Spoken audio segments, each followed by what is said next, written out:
രാജ്യം ഉറ്റുനോക്കുന്ന പോരാട്ടത്തിനാണ് ബംഗാളിലെ ചരിത്രഭൂമിയായ മുർഷിദാബാദ് സാക്ഷിയാകുന്നത്.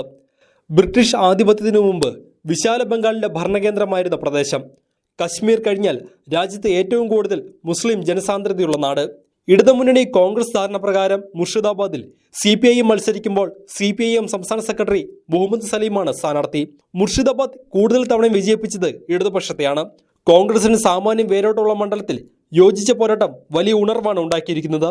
തൃണമൂൽ അക്രമം ചേർത്ത് 2014 CPIM വിജയിച്ച മുർഷിദാബാദിൽ 2019 തൃണമൂൽ വിജയിച്ചു. സലീമിലൂടെ ഇടതുമുന്നണി സീറ്റ് തിരിച്ചുപിടിക്കുമെന്നായപ്പോൾ വർഗീയ ശക്തികളുമായും കൈകോർക്കുകയാണ് തൃണമൂൽ. സിറ്റിംഗ് MP അബു താഹിർ ഖാനാണ് തൃണമൂൽ സ്ഥാനാർത്ഥി. BJPയുടെ ഗൗരി ശങ്കർ ഘോഷും മത്സര രംഗത്തുണ്ട്. ഇടതുമുന്നണിയുടെ പ്രചാരണം തടസ്സപ്പെടുത്താൻ തൃണമൂലുകാർ വ്യാപക ആക്രമം അഴിച്ചുവിടുന്നുണ്ട്. മുർഷിദാബാദ് ജില്ലയിലെ ബെഹ്റാംപൂരിൽ ബംഗാൾ PCC പ്രസിഡന്റ് അധിർ രംഗൻ ചൗധരിയാണ് ഇടതുപക്ഷം പിന്തുണയ്ക്കുന്ന സ്ഥാനാർത്ഥി. മമതയോടുള്ള കോൺഗ്രസ് കേന്ദ്ര നേതൃത്വത്തിന്റെ അയഞ്ഞ നിലപാടുകളെ ശക്തമായി എതിർത്താണ് അധിർ രഞ്ജന്റെ പോരാട്ടം.